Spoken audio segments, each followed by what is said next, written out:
4월 30일 수요 기도회에 참여하신 여러분을 축복합니다. 오늘 본문의 말씀은 로마서 5장 5절로 11절 말씀인데요.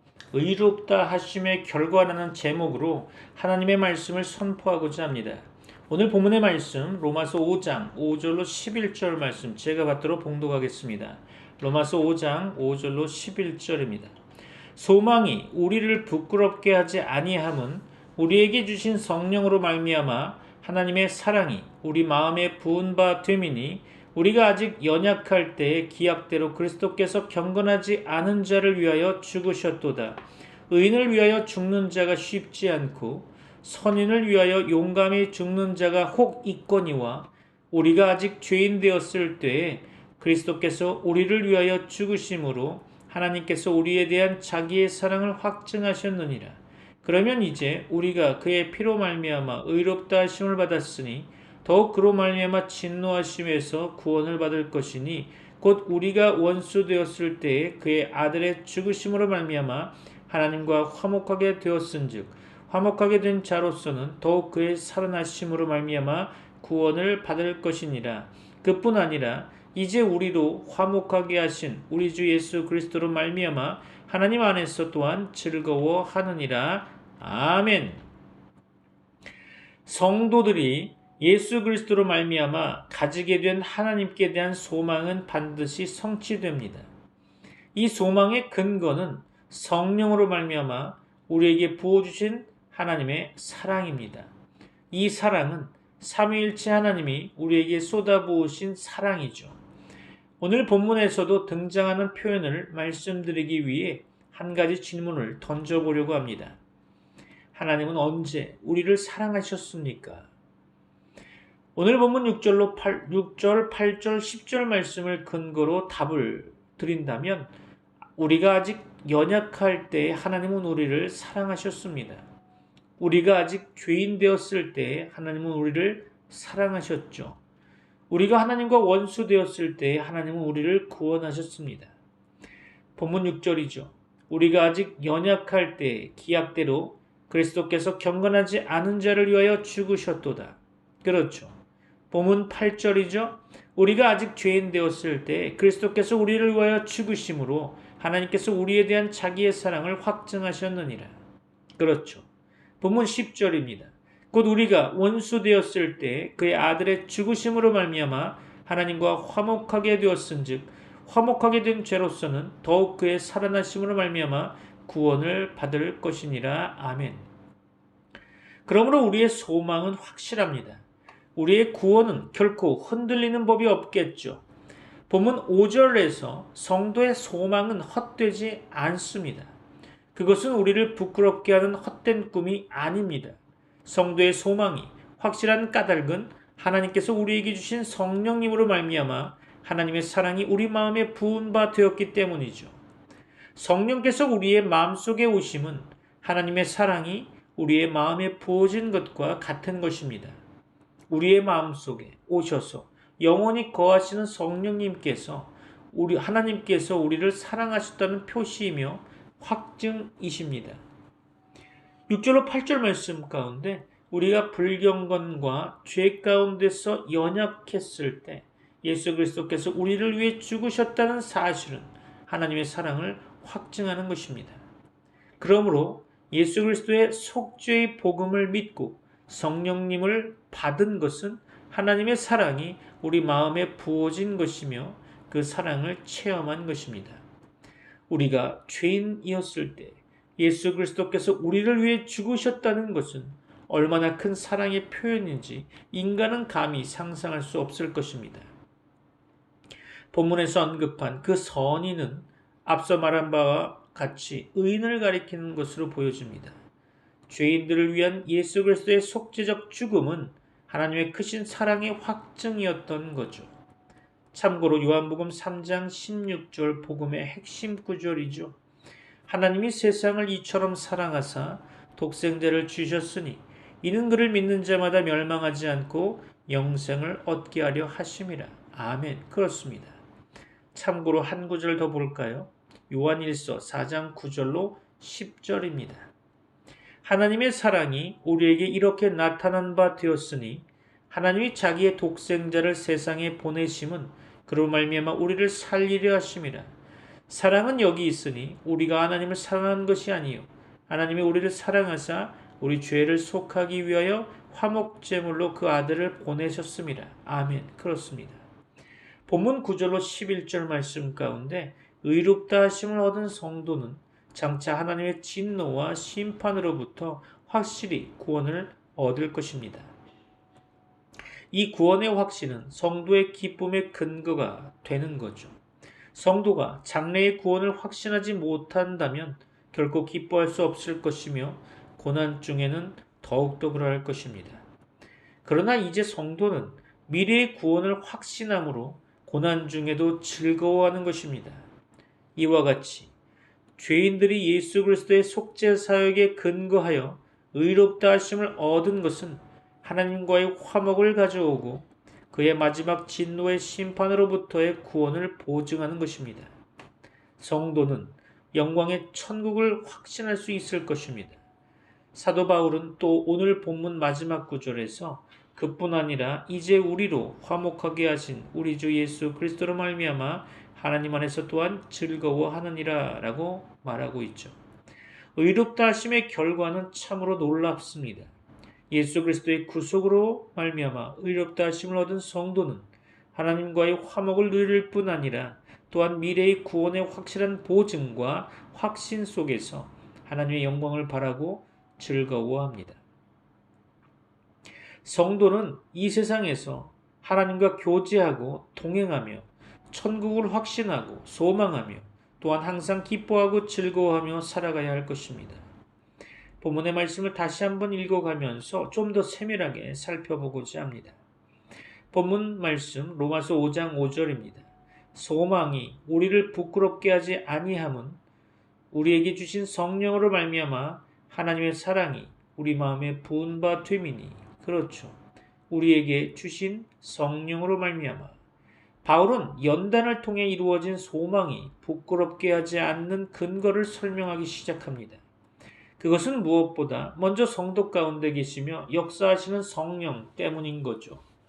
성령께서는 성도에게 하나님의 약속을 보증해 주시는 분이시기에 전 신앙의 과정에 함께 계시고 보증하신 그 약속이 이루어지게 하십니다. 본문에서 기록된 바 성령으로 말미암아에 해당하는 헬라어의 의미를 살펴보면 성령이 원인이나 결과가 아니라 하나의 수단 내지 방법이 됨을 암시하는 듯 보입니다. 본문에서 5절 외에 신약 성경 전체에서 성령으로 말미암아라는 본문의 헬라어 원문 표현을 나타낸 곳은 단 한 곳도 없습니다. 다만 방법을 나타낼 뿐이겠죠. 이러한 사실은 우리가 성령을 받았다고 해서 자랑할 것이 되지 못함을 의미하는 것이기도 합니다. 왜냐하면 현재 자신이 성령으로 충만하다 하더라도 이것으로 장래의 구원까지 보장받는 것은 아니기 때문이죠. 성령은 구원에 이르는 방법이요 수단이므로 중요한 것은 성령 그 자체보다는 성령의 인도하심에 따라 가까이 할 수 있는 예수 그리스도이십니다. 예수 그리스도가 아니면 하나님께로 갈 수 없다고 성경은 말씀하고 있죠. 자, 본문에서 소망이 우리를 부끄럽게 하지 아니함은 우리에게 주신 성령으로 말미암아 하나님의 사랑이 우리 마음에 부은 바 됨이니. 그렇죠? 하나님의 사랑이 우리 마음에 부은 바 됨이니. 성령께서 성도와 함께 계시는 결정적인 근거는 바로 하나님의 은혜와 사랑 때문입니다. 믿습니까?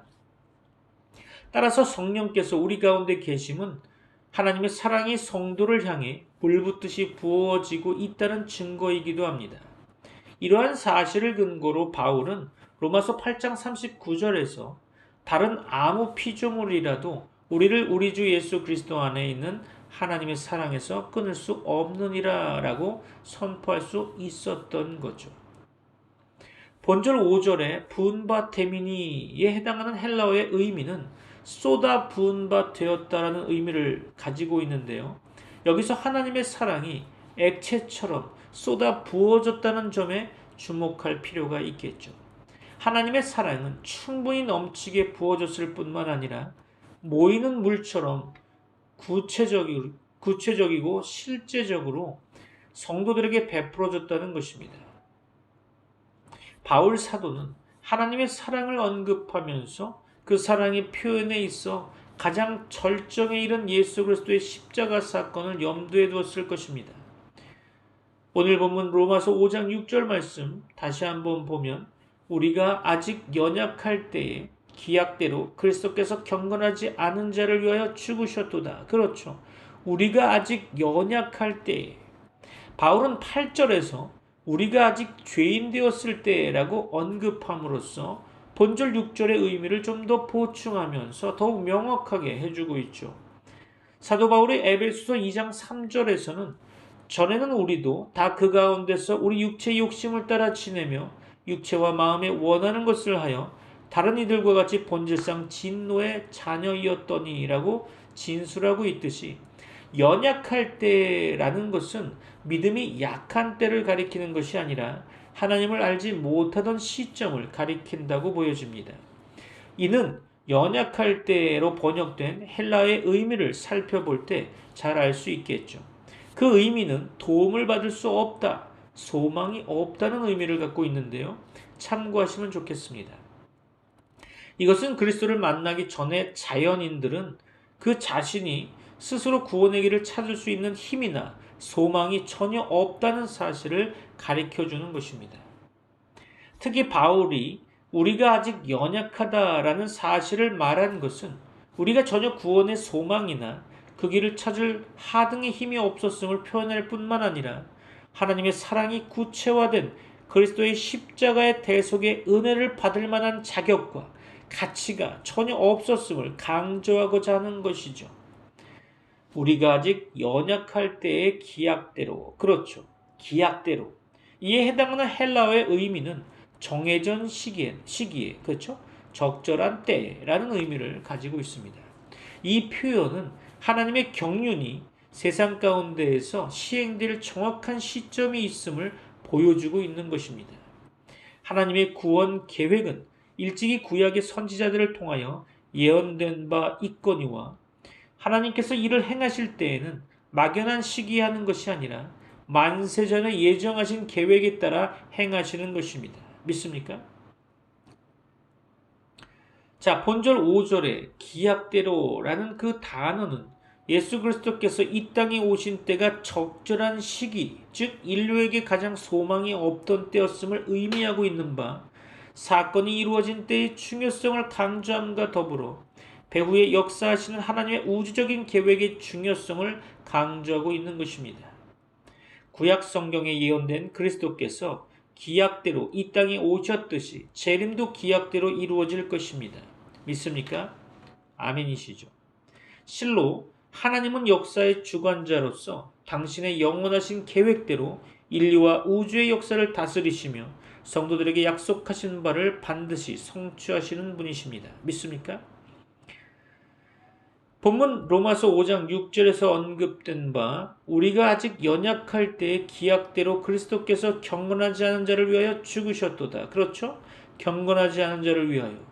여기서 경건치 않은 자는 8절 말씀에 죄인과 같은 의미로 사용된 것으로 보여지는데요. 곧 하나님 없이 사는 사람이 죄인이며 또한 경건치 않은 자인 셈이죠. 예수 그리스도의 죽음이 불경건한 자들의 입장에서 이루어진 대속적인 사건이었음을 나타내주고 있는 것입니다. 오늘 본문 이어서 로마서 5장 7절이죠. 의인을 위하여 죽는 자가 쉽지 않고 선인을 위하여 용감히 죽는 자가 혹 있거니와. 그렇죠. 본절에서는 의인과 선인이 대조되고 있는 것처럼 보입니다. 어떤 이는 이 둘을 구분해서 선한 사람은 의로운 사람보다 더 위대하다는 특징을 지닌다고 진술하기도 하죠. 물론 문자적으로나 그 의미상 두 용어는 엄격하게 구분되어 있습니다. 의인이 정의의 차원에 서 있는 사람이라면 선인은 사랑과 덕을 베푸는 사람이라는 어감을 지니고 있음은 부인할 수 없겠죠. 그러나 사도 바울에게는 히브리인들이 시문학에서 즐겨 사용하는 평행 대꾸법을 이용해서 본절 6절 말씀을 평행된 두 구절이 동일한 의미를 지니고 있으며 나아가 서로의 의미를 보충해주는 문장 구조를 지니고 있는 것으로 보여집니다. 다시 말해서 본절 7절은 의롭고 선한 사람을 위해 극히 드물기는 하지만 가끔 죽는 사람이 존재한다는 의미를 내포하고 있죠. 이와 같은 본절 7절의 핵심은 인간 세상에서 위대한 사람을 위해 자신의 목숨을 바치는 사람이 가끔 출현할 수 있다는 데 있지 의인과 선인을 구별하는 데 있지 않는 것입니다. 더 나아가서 본절 7절은 의롭거나 선한 사람을 위해 죽는 희생적 행위 자체도 죄인을 위해 죽으신 그리스도의 사랑에는 결코 견줄 수 없음을 함축하고 있는 거죠. 이와 같이 그리스도의 절대적 사랑을 부각시키기 위해 인간 세상의 보편적이고 통속적인 사랑을 소개하는 형식의 비교법을 사용하고 있는 본절 7절 말씀은 다음 구절인 8절 내용의 서론이라 볼 수 있습니다. 본절 7절의 말씀이 다음 구절인 8절 내용에 대하여 서론이라고 말씀드린 것은 의인이나 선인을 위해 죽는 자는 혹시 있을 수 있으나 죄인을 위해 죽는 자는 결코 있을 수 없다는 점에 강조점을 두기 위한 거죠.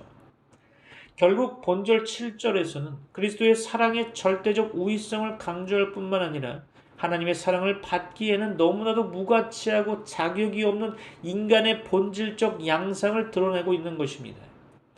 자, 이어서 로마서 5장 8절입니다. 우리가 아직 죄인 되었을 때 그리스도께서 우리를 위하여 죽으심으로 하나님께서 우리에 대한 자기의 사랑을 확증하셨느니라. 아멘. 그렇죠. 로마서 5장 8절에서 우리가 아직 죄인 되었을 때 본절 12절에 이르러 바울은 요점에 봉착하고 있죠. 그리스도의 죽으심은 죄인들을 위한 것이었습니다. 여기서 죄인은 도덕적으로 의롭거나 선하지 않은 사람일 뿐만 아니라 아담과 하와의 범죄로 시작된 인간의 전적 타락성과 부패성으로 말미암아 죄에서 벗어나지 못하는 모든 사람을 의미한다고 볼 수 있죠. 이러한 의미는 9절에서 그 피를 인하여 의롭다 하심을 얻었은즉 이라는 대조적 표현이 나옴을 볼 때 분명하다고 보여집니다. 사도 바울의 이러한 대조적 표현이 희생된 생명의 무한한 가치와 그분으로 말미암아 은혜를 입은 사람의 무가치성의 대조를 극명하게 보여주고 있는 것입니다. 우리가 아직 죄인 되었을 때 그리스도께서 우리를 위하여 죽으심으로, 그렇죠? 그리스도께서 우리를 위하여 죽으심으로, 이에 대한 사도 바울의 표현은 바울 서신에서 다양하게 등장하고 있죠. 갈라디아서 1장 4절 말씀 가운데 우리 죄를 위하여 자기 몸을 드렸으니, 고린도후서 8장 9절에서는 부유하신 자로서 너희를 위하여 가난하게 되심은, 에베소서 5장 2절에서 우리를 위하여 자신을 버리사, 그리고 디도서 2장 14절 말씀에 우리를 대신하여 자신을 주심은, 그렇죠. 이것으로 사도 바울은 그리스도의 대속적인 죽으심에 대하여 풍부한 표현을 사용하고 있습니다. 한편 참고적으로 무엇을 위하여 라는 표현이 6절로 8절 말씀 가운데 모두 4번 나오고 있죠. 그는 본절 8절에서 이 전치사 대신에 그리스도의 죽으심에 있어 대속적 측면을 강조하는 전치사를 사용할 수도 있었을 것입니다. 그러나 바울이 이 단어를 사용하지 않은 까닭을 유추해 본다면 하나님의 사랑을 강조함과 더불어 그 밖에 다른 것도 강조하고 싶었기 때문이 아닐까요? 즉 그리스도의 희생이 주는 대속적 특징 이외에 그리스도 안에 내재하신 하나님의 사랑에 따라 남을 위하여 행동한다는 의미를 강조하고자 했던 것입니다. 자, 로마서 5장 8절 다시 보면 우리가 아직 죄인 되었을 때 그리스도께서 우리를 위하여 죽으심으로 하나님께서 우리에 대한 자기의 사랑을 확증하셨느니라. 그렇죠. 하나님께서 우리에 대한 자기의 사랑을 확증하셨느니라. 사도 바울은 하나님과 그의 아들 예수 그리스도와의 밀접한 관계, 그리스도 안에 계신 하나님과 세상과의 화목, 그리고 영적으로 죽은 자를 사랑으로 이끄시는 그리스도 등에 관하여 많은 기록을 남기고 있습니다. 그 중에서 바울이 두드러지게 나타낸 것은 특히 하나님의 사랑에 대해서 그렇죠. 사도 바울은 이것을 강조해서 하나님 자신의 사랑이라고 지적하고 있습니다. 여기서 자기 자신의 사랑이라고 말함은 하나님의 사랑은 절대적이고 영원하며 참됨을 의미하는 거죠. 인간의 사랑은 자기 자신의 사랑이 아니라 모범을 따르는 사랑이요 배운 사랑이죠. 궁극적으로 인간의 사랑은 그 근원이 인간에게 있지 않고 그 사랑을 주신 하나님께 있는 것입니다. 믿습니까? 하나님께서는 자신의 사랑을 확고하고 구체적으로 인간에게 드러내셨으며 당신의 독생자 예수 그리스도를 보내시고 죄인들을 위하여 십자가에서 죽게 하셨습니다. 그렇죠? 한편 본절 8절 말씀에 확증하셨느니라. 이에 해당하는 헬라어 단어는 추천하다, 드러내다 라는 의미를 가지고 있는데요. 그래서 영어 번역 성경을 좀 보면 NASB나 NIV 같은 성경에서는 나타내 보여주다로 번역하고 있죠. demonstrate. 그렇죠? 혹은 단순히 보여주다, show로 번역하고 있는 RSV 성경도 있습니다. 그런데 본문을 보다 정확하게 번역해 보면 나타내 보여주고 계시느니라 is demonstrating 라고 번역하는 것이 적절하다고 보여집니다. 여하간 이 말씀은 그리스도의 대속적 사역은 과거의 단 이례적 사건으로 끝이 났으나 하나님의 사랑은 사도 바울이 본 서신을 쓰는 당시뿐 아니라 우리가 살고 있는 현재에도 끊임없이 이어지고 있음을 나타내주고 있다는 거죠. 본문 5장 9절 이어서 볼까요? 그러면 이제 우리가 그의 피로 말미암아 의롭다 하심을 받았으니 더욱 그로 말미암아 진노하심에서 구원을 받을 것이니 아멘. 본절은 6절과 8절 내용의 연속이나 좀 더 자세하고 진일보한 면을 갖고 있습니다. 즉 6절에서는 우리가 연약했을 때 그리스도께서 경건치 않은 자를 위하여 죽으셨도다 라고 하셨고 8절에서는 우리가 죄인이었을 때 하나님께서 자기의 사랑을 확증하셨다고 말씀하셨죠. 이제 본절 9절에서는 그리스도께서 십자가에 죽으시기까지 하나님의 사랑을 확증해 주신 내용을 구체적으로 말하고 있습니다. 그러면 이제 우리가 그의 피로 말미암아 의롭다 하심을 받았으니 그렇죠? 로마서 4장 25절 말씀 가운데 그리스도의 부활과 칭의에 대한 설명이 있었으나 본절 9절 말씀은 그리스도의 죽으심과 대속에 대한 설명이 나타나 있죠. 즉 로마서 4장 25절은 부활을 통해 생명을 주는 영이 되신 그리스도가 칭의, 즉 의롭다고 칭했던 그 근원이라는 진술이며 본절 9절 말씀은 그리스도의 대속적 죽으심이 칭의, 즉 의로움으로 불리운다라는 것의 근거라는 진술인 거죠. 이러한 사실은 그 피로 말미암아라는 표현에 분명하게 나타나 있는데요. 이 문구는 헬라어 원문을 문자적으로 해석하면 그의 피 안에서라는 뜻입니다. 사도 바울은 그리스도 안에서, 주 안에서, 그리스도 예수 안에서 등의 독특한 표현을 종종 사용하고 있죠. 본절 9절에서의 문법적 전치사의 의미로 그리스도의 보혈에는 대속적 능력이 있어 죄인들을 의롭게 하는 근원이 될 뿐만 아니라 한 번 의롭다함을 얻은 자들을 계속 다스리시고 역사하시는 권세와 능력이 있음을 함축하고 있는 것입니다. 성도는 예수 그리스도의 피로써 의롭다 하심을 얻게 되었으며 이후에도 그리스도의 피의 권세와 능력의 작용을 받아 계속하여 성화의 삶을 살게 되는 것이죠. 본절 9절에 그의 피로 말미암아 의롭다 하심을 받았으니 라는 문구는 로마서 5장 1절에 믿음으로 의롭다 하심을 얻었은즉 이라는 표현과 비교가 되죠. 두 구절은 상호 모순이 되는 것이 아니라 서로 다른 측면을 강조하고 있다고 봅니다. 즉 로마서 5장 1절에서는 의롭다 하심을 얻음에 있어 인간 편의 책임과 의무로서의 믿음이 강조되어 있죠. 그러나 본절 9절에서는 의인의 근거로서 하나님의 대속적 피 흘림이 강조되고 있다는 것입니다. 자, 본문 9절. 그러면 이제 우리가 그의 피로 말미암아 의롭다 하심을 받았으니 더욱 그로 말미암아 진노하심에서 구원을 받을 것이니. 그렇죠? 더욱 그로 말미암아 진노하심에서 구원을 받을 것이니. 그리스도의 죽으심으로 인한 진노하심에서의 구원이 칭의를 위한 연결고리 역할을 하는 것입니다. 무엇보다 여기서 말하는 칭의는 재판관에 의해 무죄 선고를 받아 벌을 면하게 되는 법정 차원의 의라고 단정 지을 수 있겠죠. 따라서 본절 9절에서 그리스도가 죄인된 인간과 진노하시는 하나님 사이에서 하나님의 진노를 완화시키는 화목 제물이 되셨다는 의미가 강하게 부각되고 있는 것입니다. 한편 더욱에 해당하는 헬라어는 문법적으로 비교법, 강조의 의미를 지니고 있는데요. 즉 본절 9절에서 더욱은 훨씬 더, 더욱더라는 의미를 지니고 있는 거죠. 이 말은 그리스도의 대속적 피 흘림이 칭의보다 더 확실하고 분명한 하나님의 사랑을 나타내고 있다는 것입니다. 자, 이어서 본문 로마서 5장 10절 봅니다. 곧 우리가 원수 되었을 때 그의 아들의 죽으심으로 말미암아 하나님과 화목하게 되었은즉 화목하게 된 자로서는 더욱 그의 살아나심으로 말미암아 구원을 받을 것이니라. 아멘. 그렇죠.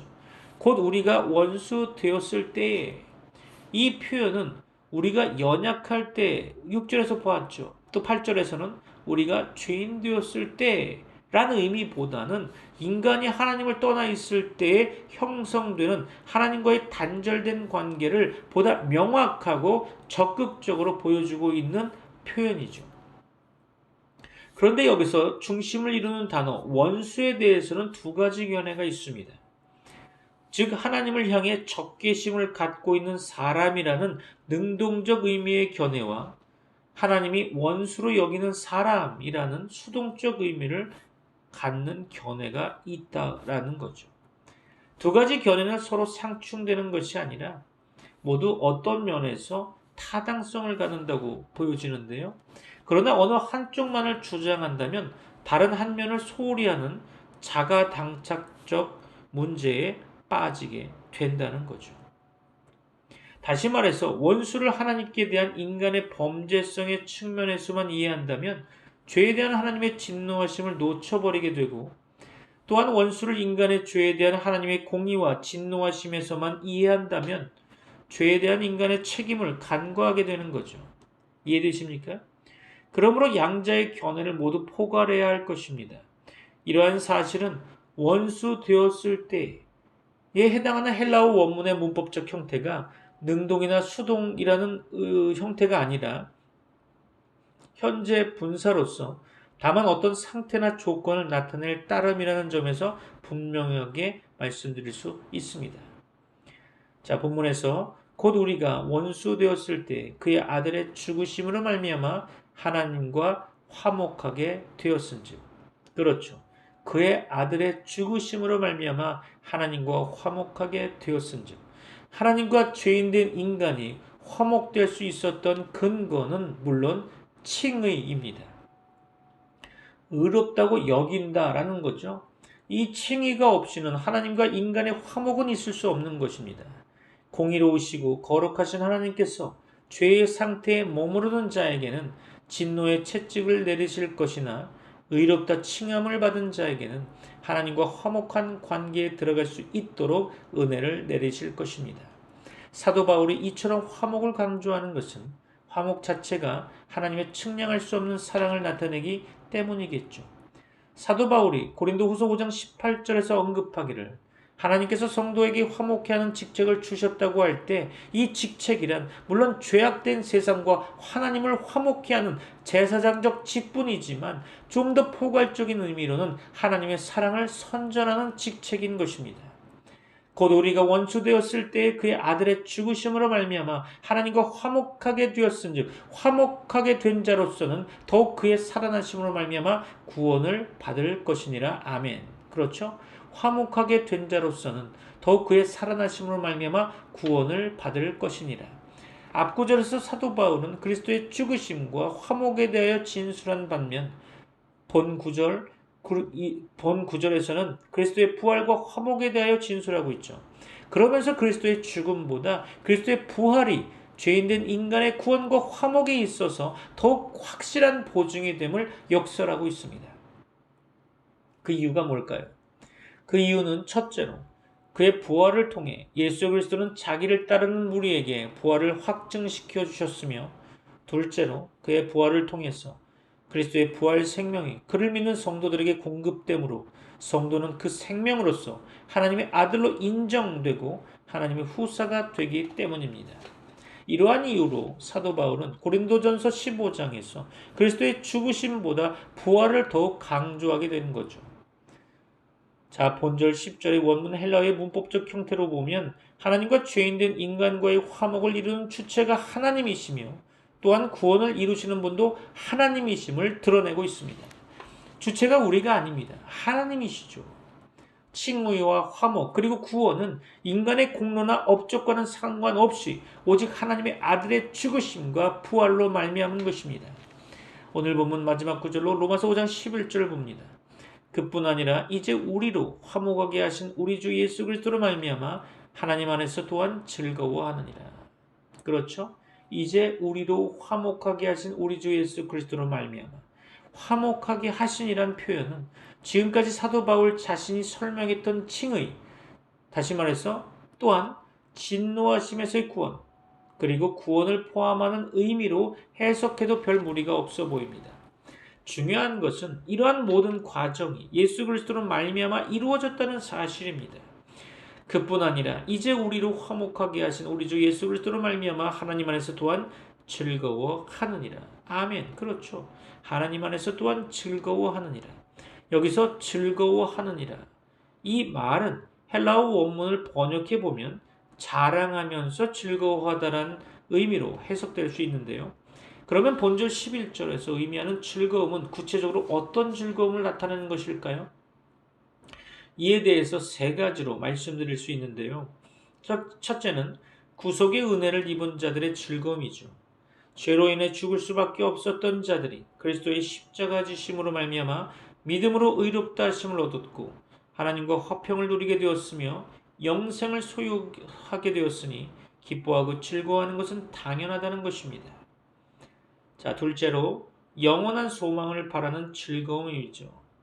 바울은 2절에서 이 즐거움을 언급했으며 본서의 다른 구절과 고린도후서에서도 수차례 언급하고 있습니다. 자, 참고로 몇 구절을 볼 건데요. 로마서 8장 18절 말씀 가운데 생각건대 현재의 고난은 장차 우리에게 나타날 영광과 좋게 비교할 수 없도다 라고 했고, 로마서 8장 24절에서는 우리가 소망으로 구원을 얻었음에 보이는 소망이 소망이 아니니 보는 것을 누가 바라리요 라고 했으며, 고린도후서 5장 1절 말씀 가운데 집이 무너지면 하나님께서 지으신 집 곧 손으로 지은 것이 아니요 하늘에 있는 영원한 집이 우리에게 있는 줄 아나니 라고 하였습니다. 자, 그럼 셋째로 참된 즐거움을 나타내는 거겠죠. 현재를 살아가는 우리들이 이 세상에서 누리는 즐거움은 일시적이요 가변적이며 또한 거짓되고 기만적입니다. 그러나 그 근원과 이유를 하나님께 둔 즐거움은 영원한 즐거움이요 보증이 있는 즐거움이기에 참된 것입니다. 이에 대해 칼빈은 말하기를 하나님은 만물의 근원이요 축복 그 자체이심으로 우리는 그리스도로 말미암아 하나님과 화목함으로써 아무것도 부족할 것이 없는 행복을 누리게 된다라고 했죠. 자, 말씀을 정리하려고 합니다. 여러분의 결단이 있기를 바랍니다. 오늘 본문에서는 우리가 예수 그리스도를 믿음으로 의롭다 하심을 받은 결과에 대해 증거하고 있습니다.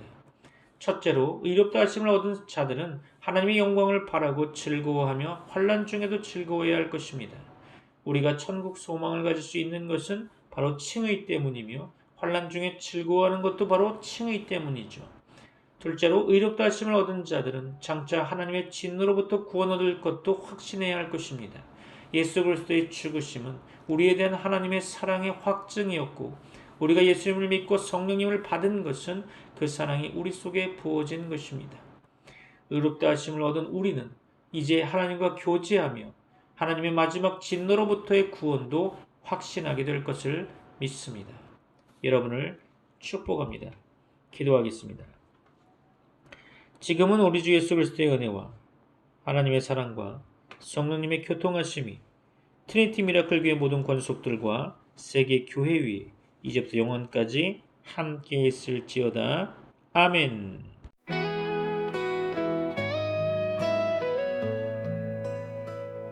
주님이 부르시네 갈릴리 그 바닷가에 나를 따르라 나와 함께 너를 사람 낚는 자로 세우리 사도들에게 주신 사명 세상 끝까지 전하리라. 주님의 길을 따르리라. 우린 그분의 빛 되리라.